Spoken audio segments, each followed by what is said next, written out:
facts right. Did you help to design Dragon Kahn at all? I did the original layout for Dragon Kahn. Okay, what did you have more of a sensation building, designing and even riding, Dragon Kahn or Colossus? Because they both took the record for versions, which gave you more of a sensation. Right. Well, in fact, Colossus was taking, because we only had a short period of time to do Colossus, we took the layout of the ride that was at Rio and we stretched it in order to put 2 more inversions in it. So that is a fairly standard design ride. Now, Dragon Kahn was a different kind of fish altogether. We were brought in on the Portaventura project halfway through, where the project was going badly wrong. The Spanish and the Americans fell out bad. The Americans were bush, as in bush gardens, who wanted to develop a park in Europe. They knew that Disney would develop a park in Europe, and they wanted to develop a park. And they associated themselves with the Spanish Caixa and some operators of the Tibidabo amusement park in Barcelona. And they got together and they came up with the master plan and they started work on site, and boy did they fall out. In the end they were hardly talking, but they decided that the only way to get the project back on its feet was to involve an intermediary third party who were Europeans, but not Spanish, but who understood the way American theme parks work. And we were flying high with all the towers at that time, and Bush came to us and said, look, you obviously know all about theme parks and the way the European market works, because the American, if you replicated what we do in America, although it works fine for the Brits going over to Florida, it's very obvious that if you replicated what we do over with your weather and you funny English people who have a different sense of humour, I said, no, hang on a minute, we have a sense of humour. It's not a different sense of humour, we have a sense of humour. That they thought, well, maybe you could stop us arguing with the Spanish. And the Spanish thought, well, maybe that's a good idea.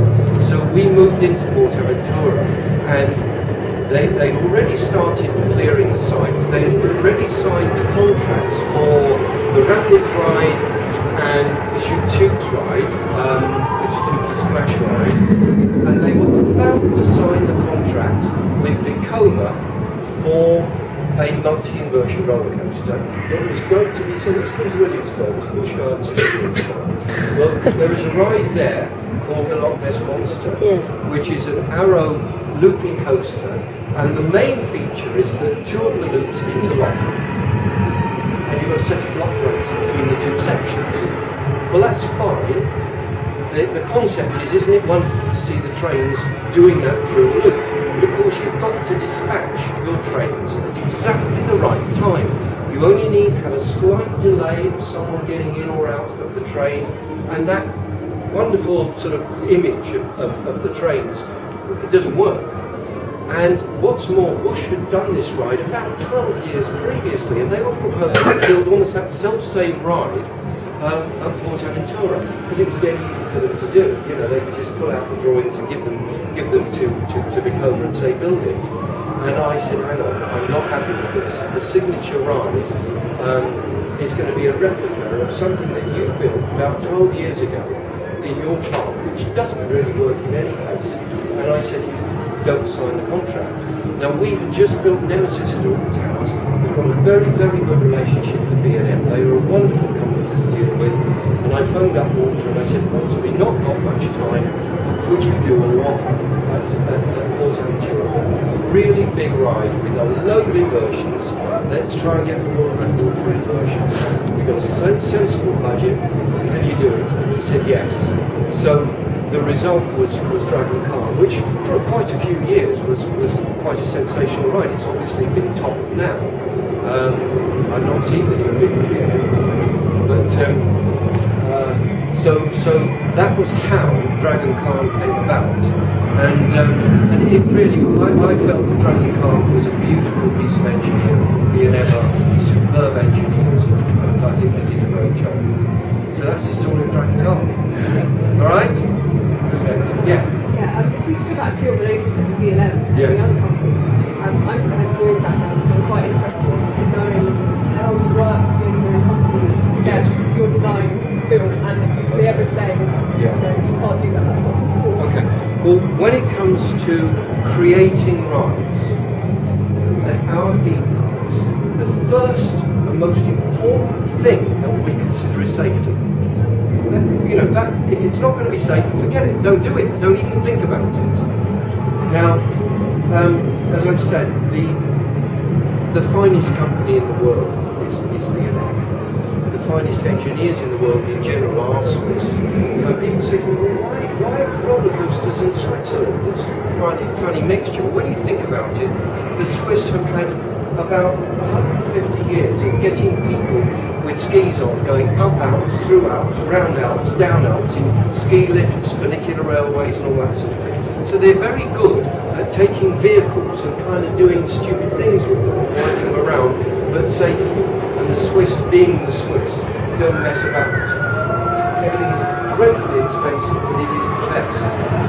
So B&M are a fairly enigmatic organisation in our industry, whereas particularly the American players, they are really sort of high profile and they go to the big trade shows and flashy stands and things. B&M are really low key. They don't really advertise. They have this reputation that all the big players in the industry know who they are. And if you want to go and see them and knock on their door, they will open their door and welcome you, but they don't promote themselves. So there is actually a mystique about them, but they are the most expensive. You know, when we built, for example, well, Nemesis. Now, the original Nemesis at Alton Towers, after we built it, all the other ride manufacturers started building suspended roller coasters, and they were able to undercut B&M. Well, I mean, they were producing the same sort of ride for about just over half the price, about 60% of the price. So when it came to Nemesis Inferno here, we could have gone to any of the other manufacturers, but we didn't. We went to B&M. Nemesis Inferno cost a fortune, it really did, but it's the best manufacturer. Now, they are very secretive about how their rides work. They're very secretive about what their next development is going to be. And most theme parks around the world, if they want a new ride, they will pick the manufacturer and they will say to that manufacturer, we've got a site, there it is, we've got a budget of £18 million, so that means we can probably afford to spend something in the region of £10 or £12 million with you, and the rest will go on the site and the civil engineering and so on. What do you propose? We don't do it that way. We decide what kind of ride we want. I usually used to do, well, to now, to the last big one, I've done the layouts and profiles, and then we say to the manufacturer, this is what we want, now you engineer it. And in order to do that, you've got to have a relationship with the manufacturer so that they're prepared to tell you, for example, how much lift height you need in order to get through a certain length of track, through a certain number of inversions. B&M trust me, and they trust the guy in the States, Harold Hudson. But apart from that, they don't want to tell anybody exactly what their formulae are. But I'm able, using the basic criteria that they give me, and using no limits. I know some of you have no limits. Well, most of you, right? Who uses no limits too? Yeah, well, if you've got no limits one, get no limits too, because it's even more amazing. You don't realise that we professionals use no limits. We have a special version that enables us to do things that you can't with the ordinary version. But using no limits, that was designed on no limits. You know, it's an amazing piece of software. But at least I'm able, with the basic information B&M give me, to design the layout of the ride. I'm not an engineer. I wouldn't know how all the stresses and strains. That's what we pay B&M to do. If I was going to the sort of churchy roller coaster manufacturing company, I wouldn't be quite so confident that they would be able to do it. But I can say to B&M, well, I know from previous rides we've done with you that should be possible. Now will you design it? Now, a question I had last week.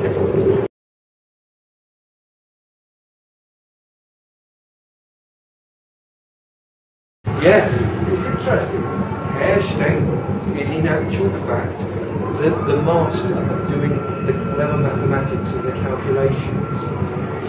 He works for nobody and he works for everybody. Nearly every major roller coaster from any manufacturer in the world, Mr. Stengel has crunched the numbers. He's the one that works out the speeds, the velocities, the forces, the angles of banking. He's the one that does it and has earned himself an absolute fortune in the process.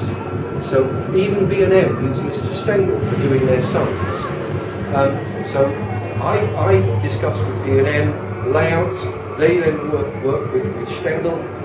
They come up with a revised layout, and that's where Candy Holland and the boys and girls in the studios come in, because they then have to come up with the themes and the overall style. And also Candy, who's an incredibly talented designer, then turns around and said, "Oh, John, you haven't thought that through very well. We've got a clockwise inversion followed by another clockwise inversion. Get it going the other way around," and all those sorts of things. So she can then put in another view, which she does, and gradually the whole process comes about. Now, as I say, B&M are very secretive indeed, and they have basically two main products. One is Merlin, and then they also have the Six Flags organisation, and they do talk to us about ideas for new developments, as we do with them. So after we built Nemesis, on Nemesis's opening day, Walter Bolliger and I were sat down underneath the ride, watching everybody laughing and screaming and enjoying it, and I said, "Walter, we really do have a serious problem on our hands." He said, "What's the matter?" I said, "How the hell do we top this?" And we sat down. We were dreaming up ideas, and the idea of the vertical drop, and all the problems associated with taking that vertical drop and the train accelerating down the drop, and what would happen to the people in the back seat of the train as the train accelerated, and all that stuff. And eventually we came up with the idea of Nemesis, and immediately we all went undercover. Nobody knew that we were developing that vertical drop until the piece of track finally went up, that everybody could see what was happening. And after Nemesis, the idea of the flying coaster and the air was going. And again, we kept it undercover. Now, when it came to the wing coaster, what we wanted to do, we wanted Thorpe to have, if you like, the best. So we thought, if we're going to have a dummy run here now on the wing coaster, let's run it in Italy. So we put the ride in Garden, and once we'd really seen what it could do, that's when we built the school. So B&M are an interesting outfit. They're delightful people. They charge us an absolute fortune, but it really is worth it. The rides are being constantly monitored, so that their works are in Malta, just upstream from Lake Geneva. They know if a wheel bearing is overheating on any of our rides, even before we do. You know, it's incredible the amount of monitoring that constantly goes on. And if a spare part is needed and we haven't got it here in stock, it will be air freighted into Heathrow within a few hours. Whereas with a lot of other companies, you sit and wait, and maybe a few minutes later the part will arrive by, fair Christmas. So they're an incredible company. And we believe that the best rides, the most reliable rides, the safest rides, we are prepared to spend the maximum amount of money to ensure we have those things, which is why you've got lovely pieces of engineering like that. So that's the B&M story. Next one. Yeah. Really inspired by the and it seems like for a good 8 or so years it's been cloud plus for imagination and so and a lot of the original guys that still have. Interesting that obviously after 2 towers and then acquired Thorpe Park, it seems like the level of freedom that you had changed. It's quite interesting at the very early parts, really just, I think a lot of us left right down to it, which is great. So when you came to Thorpe Park, did the vision kind of change? What was the vision for Thorpe Park? Right, it's a good question. When we acquired Thorpe Park, something significant happened. Pearson sold some educators. And for a few years we went through a bit of a dark patch where the money men moved in and their one goal was just their attitude was make us money, if you can entertain people in the process, fine, and make us money. Whereas Sword's attitude is entertain everybody and you will make us money as a consequence. And that's the same with Merlin that now owns. Merlin's attitude is we've got a bunch of entertainment professionals working with us in all different disciplines, and if we allow them to entertain our guests, they will make us fortune, and they do very nicely. But entertainment is at the heart of it. That's the objective. But for those few years, those dark years, when we were owned by the venture capitalists, they just had their eye on the money, nothing else. And so that coincided with budgets being reduced, a lot of people being made redundant, a lot of imagination that had been put into our projects being considered unnecessary. And when the news came through, and incidentally, and this is rather bizarre, I always assumed when there was what they call a management buyout, that the board of directors would then own the company and would control it. But of course it's a complete fallacy. The people that really own the company are the banks, the financiers. And within 6 months of Charles House taking over, the entire board had been fired. All my old colleagues had gone. And it wasn't until the news came through that the venture capitalists had sold us to Merlin. I mean, the cheer that went up through the organisation, you could hear it. Because the wonderful thing was, when we bought Auckland Towers, we needed a really dynamic marketing director to Auckland Towers. And certainly when it came to the first few developments of the Haunted House, the Runaway Train, and then Nemesis, we needed the best. So we didn't poach, but we recruited from, I think it was Canterbury Schweppes, a guy called Nick Varney, who became the marketing director at Auckland Towers. He never did know the first thing about theme parks, and I more or less taught him everything there was to know about theme parks. No, that's very good. So I helped induct him into the theme park industry.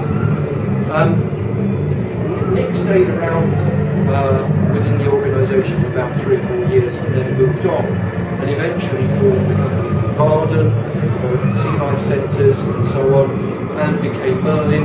And Nick Varney is now chief executive of the second biggest theme park company in the world next to Disney, who is Merlin.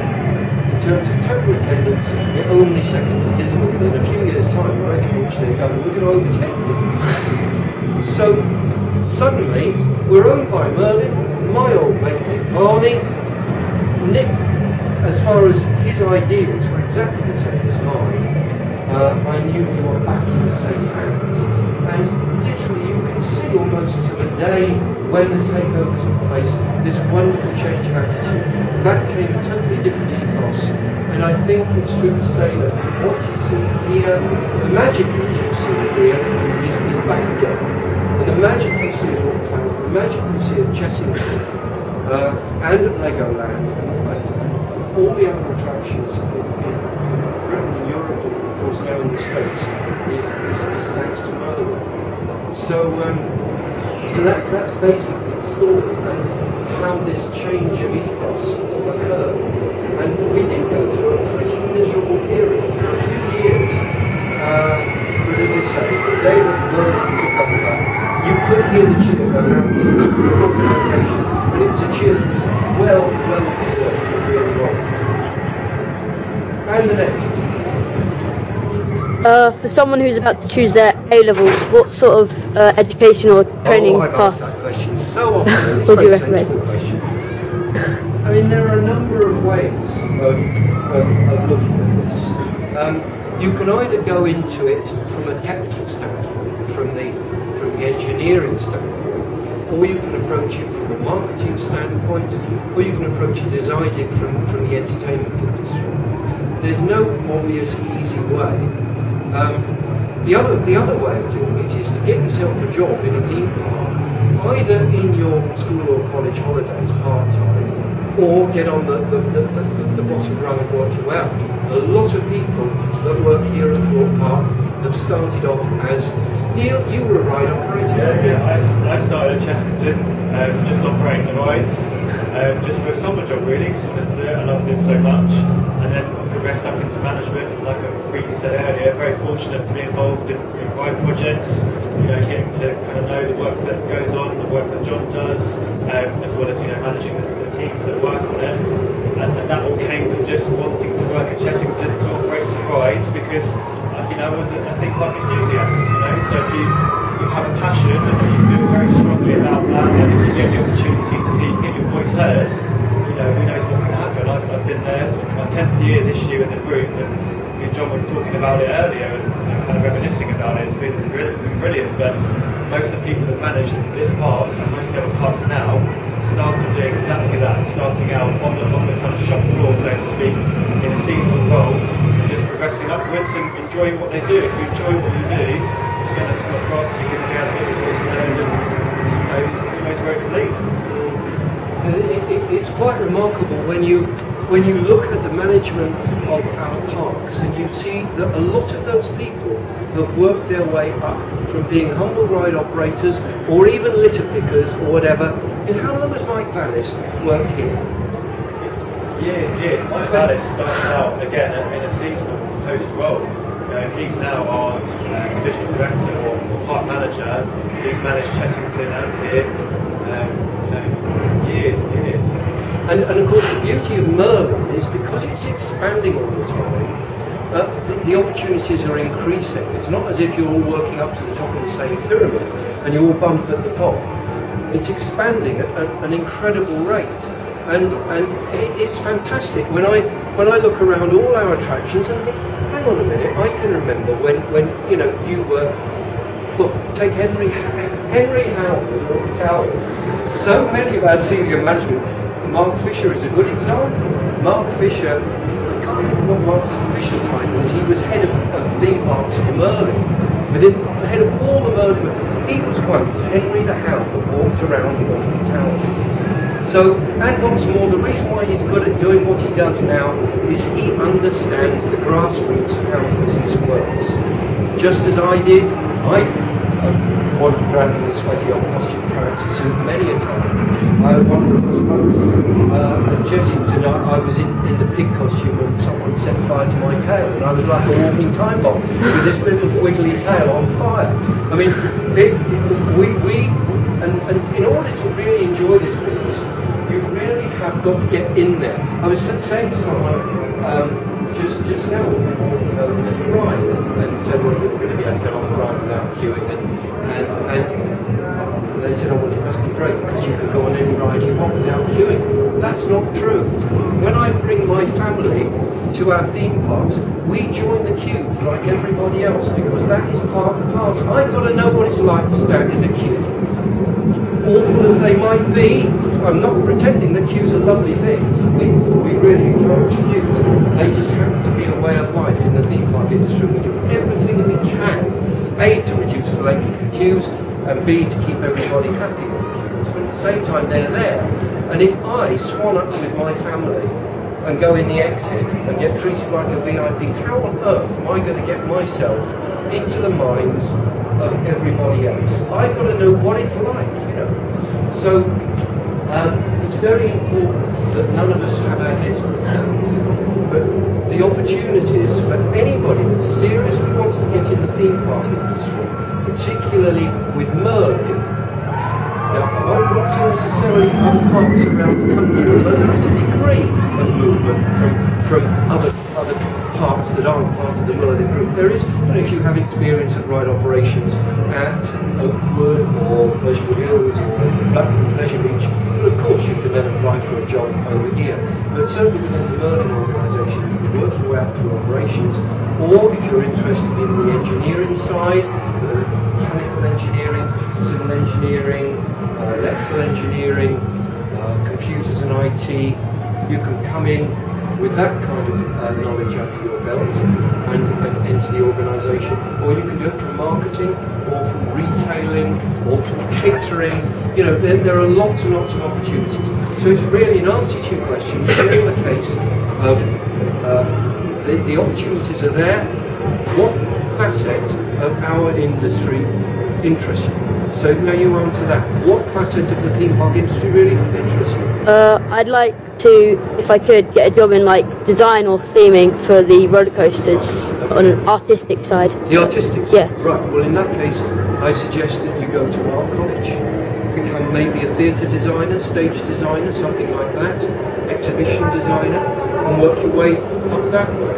But if you think about it, the route that you should take is a fairly obvious one. You know, work backwards from what you want to do here and think, well, how could I achieve that? How could I get there? And the opportunities are definitely there. Is that it? Any right? You talk about your sort of motivation to come to theme parks was to bring the movie experience to the children. Yes. How do you feel you've managed to achieve compared to something like what have done with Harry Potter Student, which is kind of the same remit but with a very different approach? Well, one has to be a realist and accept that our market here in Britain is much less than it is in America.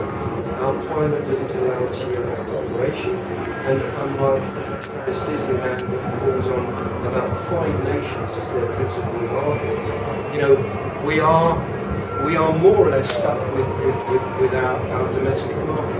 All right, we can get London foreign tourists come to Fort Park. We don't get very many foreign tourists all the time. But our market is limited. So, although it would have been wonderful to have built a Harry Potter ride or a Spider-Man ride or whatever, the scale of the intellectual property, if you look at the value, for example, of the Harry Potter intellectual property, in order to match that with a compatible theme park attraction, you would be talking about an $100 billion budget, at least. You know, the budgets here are far higher than any other parks in Britain outside of our group, but they're not on that scale. Now, what you've got now, as our parks are getting bigger and better, you've got intellectual properties that are international properties, like Angry Birds, for example, or at Town CBs, which are big properties that can start to justify putting in Shrek or all sorts of plans for other intellectual properties. And these are the things that allow one to beef up your budgets, be able to pull more people in, to be able to put up your gate price. And let's face it, you've got to pay a decent price in order to justify, you know, £18 million or whatever for that piece of steel there. You know, we must be realistic about these things. So it would have been great to designed the Harry Potter ride. Maybe it would have meant that my role, if I had been in charge of it, I wouldn't have been able to get my hands dirty on the project as I might like. Whereas in the early days at Chessington, I literally was up ladders doing stuff. On the runaway train to this day at Chessington, as you leave the station and you go around a bed, it says on the wall in sort of walking lettering, beware dangerous bends. And that thing was dangerous is spelled with a J, and bends is got the S the long way around, to make it look more wacky and tucked out. Night before, I was the guy up that ladder writing. And so I got a great deal of pleasure out of doing the stuff. And if I'd worked in the American industry, I would have been a much, much smaller cog in a bigger machine. I wouldn't have had the fun out of doing it. So, in many respects, the scale of stuff that we've done at our parks has suited me fine. If they'd have been bigger, grander rides, I might have spent most of my time sat behind the desk and not really getting up close and personal with what we were doing. That's it. Questions? Yeah? With regards to the swap, yes. Like one of the main points of it is like near misses, but then of course like last year you got the two backwards roads. Yes. So I was wondering, do you know whether that was something for Merlin approach being an end or was it the other way around? Well, obviously the near misses on a wing coaster are the most important thing. It's rather handy for the marketing people who are back at the parks to be able to present something, even if it's something fairly small, saying new this year is such and such. And so by putting some of the seats backwards, they were able to just, if you like, I won't say rejuvenate, because the ride didn't need any rejuvenation, it was a fabulous ride in the first place. But it enabled, it gave everybody a good excuse to get back to thought, and for the marketing people to hit something new on the attraction. So reversing the seats on a coaster is a fairly neat little trick in order to add something a bit different to an expensive piece of capital plant. And also, our development period for the ride was very tight. It's not easy building stuff here. Let's face it, you're on a bed of ground with a water table a few inches below the surface. And so these rides require a gigantic amount of climbing. And so, for example, the billboard that you go through there, that didn't get put in the first year.